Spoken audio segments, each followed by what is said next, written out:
Bidin e de pa kwesi mo bibia akwaba o subscribe and share mo modern subscribe be sha mo bi no bi nya bia share and there ya na say be team it be share o subscribe ya free obi anji bu sha o subscribe bia share ma obi no obi enya bi hwe be obi won chain for that team so option say ba ko all the chance say video bi atoma o tala kan first men sembre ya be sua dia be din ko ti ba be ko ya ma me so no di nchia I more drink amamona.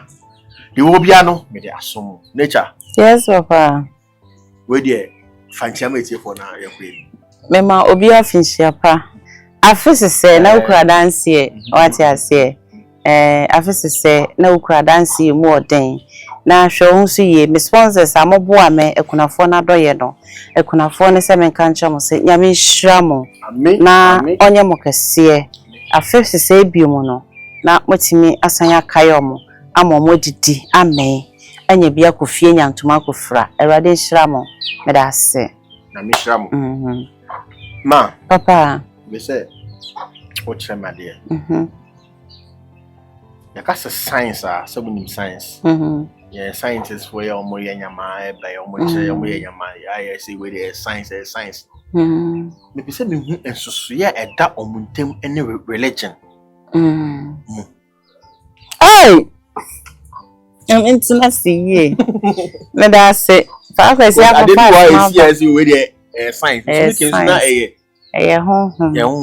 Okay. Africans near the science by. Sir, yeah, of course. Abrafono. Omo ye hwan. Ye na ye de omo ba ye na ya kire omo de omo nye. Africa bana ye de omba enko de yenkum because e kase kuma enyende yenko so ombuso omu hu a omo de omo mbra 30th o say at the social media I need not to say this say it was social media say mathematics aeroplane ene ma kase ye ka say roni na ye nyina fa ne far by if ye bibrem enti ye fa science a obroni kan se hunhum asem enti ye no ye na no omo kwantu omutu wa abrabom omutu firi kuro bi so ko kuro bi so no ohu bibia enye normal to de ohu enra ne bia na o se ye hunhum no wato ne din enti se ye bi se na se ye de science eto religion ho a to me no na ye be ye nyame ketewa because science say nyame ni ho men so me say hunhum no bibi wo ho enti ene ya me ne wo ka say se wo bisa me sa question we say science ene nyame som ana honhom sem nsunsun ye ben ne wo mu a na me kira wo say science ye hwehwemu de answers bre yen na nso nyamo hwehwemu na mo ye ni nyina na ye nokre emire bi atwa mbeka kire se buo bi fi soro ba December 25th bi ti wo aduani di wo mpa ye bi abona wiase ko na wieye asem wo ebu 25 years ebo no meduda ebo no meduda the kaipa biko da park soon science etime ma ye hu se ewiase beba na wieye moon ebeba be pai mienu ye nananom hu bi Oko African calendar, original calendars, and a yen and unusual. Omuhumuna, a pie po yakusi atoye, mienu. Omuhumuna, a pie na ye call. Eye abrabono, a monsis saye, a season, a be and fear apem pembia and fear habian and niama esie. It is a toss of affeneso, not so many as a young one. Etosa afene so na wi akopia na do enya nwanwa nyame abobre na bode cycle no na run no na broni ato ne din science yenso yefa na se nyame niama wo hyehye no ne mre so ade wo se esibia esi enti se me mre so se mewu a broni hu se yare wo me hui me ye dan ya mewu a nyame ahye se mewu a wo broni ye ho hwe ye enti nipa timi wu 3 days 4 days broni entimi resurrect no de ne kwhye mbog de na their science is not telling us the truth because when we catch say nyame ni ho de a How a nipa for me wo womb mu should tell you say enya science a miracle.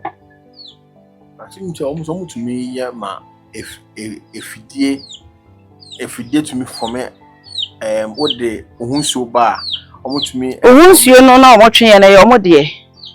It's almost me the for me. It's your mom create your mom spends. No more form baby no na yenhwe. That is what I am asking. Once you know more training ye nyame de, omo twi omo create omo sperm. Some person who say nyame, ye who say nyame ni ho na ye gididi a, they should try say omo be create so atu obi mu, nya machine. A moja nam ni mu. Omo create sperm. Oba egg na enhia. Na omo function incubate mu na hatch nye baby. Said omo ye poultry akoko no na yenhwe. Omo timi aya abo, omo ntimi anye nipa. So I am telling you, omo ne ko omo ye ne kra e breed cross na omo ye. Omo fa emo ye nyame ankasa de a wabo. Ehun nsuo e na omo de call science ko ye bi fra ye. Ene ne ye wu a ye wu bebrebe. Na nti menne science nya adwen se nyame ni ho. Nyame wo ho. There is a God. There is something. There is a spirit ruling over all these planets. Without him, no nothing exists. Wo yi ba ko pe firi mo ewiase no asai. Wo yi mframa efiri mo ewiase ni ho. Wo yi nsuo firi ho a ewiase ni ho. Wo yi eje firi ho ewiase ni ho. Wo yi asase firi ho ewiase ni ho. So without these four things, you the science teacher and I say scientists and I will say who say there is something. There is a supreme maker somewhere. Running to me create and from my mammy. I just want to fetch you bumu. Jan from a good room. Na here for home. Na sika for home maybe. Said the nyamia yenono. Near who say nyame anyhow. Okay, create eja. Na eja nere. Ewa bra. Bibien siye. Near who say nyame be anyhow. Monsieur. Enenam menamo mitimi so nsuo wo pipe mu a invisible pipe na nsuo embrasa what you say me the bucket see ha nsuo timi bu kumu free mi hu say invisible pipe but me the so see we be ma nsuo na mi hu say nyame bia ni ho ma yen suspend within the air wa bran frama bia ni ho nsuo ni ho asase ni ho hwe ni ho but you live freely na hu say nyame bia ni ho if you are able to do this for all of us on this planet, I will believe say nyame ni ho.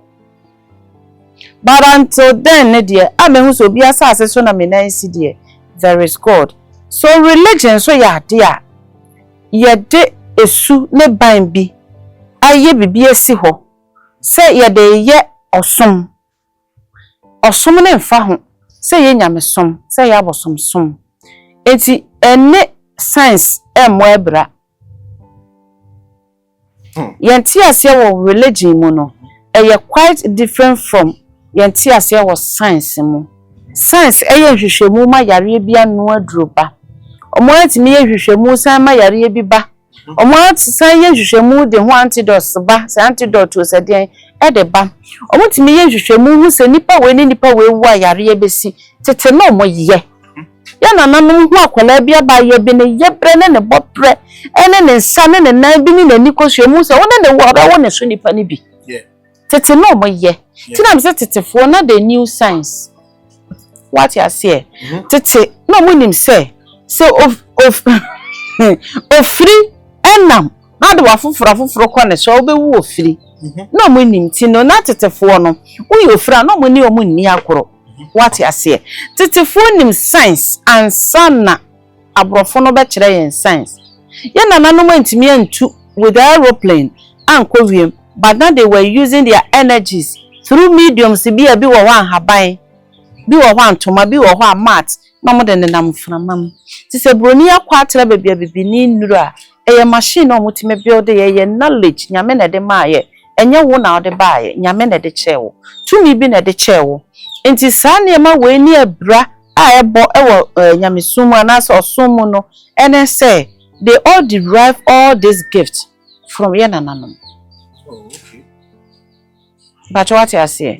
You just said to me when you answer when him dear way every Yananam. Okay. To send obi ka say ma ya ehentade ntientia ukohu na bi old picture na be hu say defo ne kura de omode ye ne afro ne guarantee ne hips bi ode hye mini skirt defo ne de ye na chese enye nasem it has been there ene kabaslit ne recycle ne ho kabani slit no there 40 years 50 years ago no mo pam no ene off ni bi wo ho na abeka ye ha afi obi de o sha ne da ne ha na akade na kata na tete na wo ho nothing is new under this planet ye nananom no mu ni mu de omo nko schools no mu time kan nda omo ma ye correct calendar broni ba na obesesa no what you say inti ye nananom na de science ba ye omo no mu di operation omo timi twa oba wonyem a wontime nchema wo etwa ne yi akwala na ama oba na nwu omo no de ba ye. So science has been in existence. Our forefathers were scientists, but now omo use spiritual energies and then but they knew that there is something called God, and omo who said when nyina ya wanwasem ehu nti die wodi sa niam we nyina ba ye no ohia ma say ye di nidie e de ma no nti no mo som ne yama no ti ona no kopie obo bi so no obo na drone aso ba bi o ma ne banufu a na wato ne din e ya wanwasem okopie nsuo bi so na nsuo no gie omonkwa munya bi num abere omanwu a no mato nsuo ne din na abofo ehwe nsuo ne so no mo de omaye omanya menketewa enti the new science enti nya science afene religion.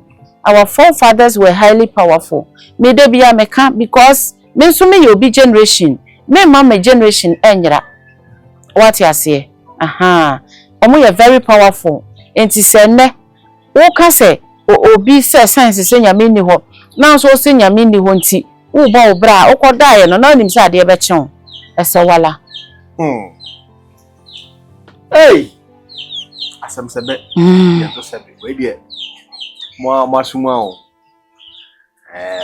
aya na eye ya dwumu ase science no nyame ni ho endo aka me hu bi se obi chiro se on believing sometimes a pain, betrayals, hardship.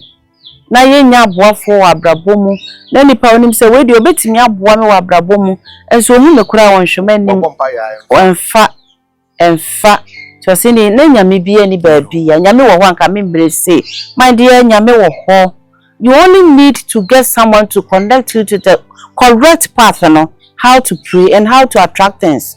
There is God. Say what me ye bi mpa ya no dia obeyi wo die na no and because ye nyina ye hu anyame no you need to connect to your own spiritual God no hu say nyame oti wo no or respond wo dia the na supreme God no so that respond. So sometimes we are praying with bitterness in our hearts, unforgiveness in our hearts, by biting e ka won kwa ka nipa na ne ye adwuma no ne siketin se no ontinhwe nipa nim. So there wouldn't be any God for such a person. You don't believe anything, but in existence, whose energy are you using? In existence, whose energy are you using? The only one they come for it. Until when you are denying them, say they don't exist, and they look up to you. When you die, they clear you off the planet. Simple. Yeah, people will deal with so no BBR every planet and so. You wouldn't be having this opportunity to be reincarnated because you don't buy your crab of no crowd deny no. So one tiase. Into your crown show be Obeko baby of buy forever. So there is God. You can't human church we belly to more spiritual. You can't human church. 1 hour sing ya mi bi ni ho. Tu mi bi ni ho. Obo ade bi ni ho. Okwa agema bi ni ho no. Sankrofo no dachi omu wu a omokra omo hwere omokra. Sakwenya ba se yemre wiase biomu a waka ontimi ma biom because okra for do buy kro yi ni mai se oni nyame bie ni ho wo kwa o sori ya no wa ma hode am wa sori utu na ya no watu no de wo ko no de wo ba no wadidi wadware wannom akwa adwuma wada ade ahemache o sori 5 a no wa tapo so ade achi no wa sori wo se ya wa hode. There is God. Baku ti mu e na baku na bo ade. There is God. Baku ti mi mu baku ti mu me na wa me kwa me be on na de me koba me kra ba fo na de me koba wo ye mi nyame what you say wo yi me na mawu me nya nipa biom my body mabusuafo kwenti me ne me nadan ba kuma de enche me ho ayehu enti se we wo ho na o se hwe ni ho de a aden na nipa te ase a yensuro no na owu pe efunu ne dadam 2 days pe obi apese otu fie ho aden ti a ask yourself these questions into omo ka se nyame bi there is no God no I see them say they are mentally ill omo hia say your psyche omo say are they really okay? If things are not going on well for you, doesn't mean there is no God.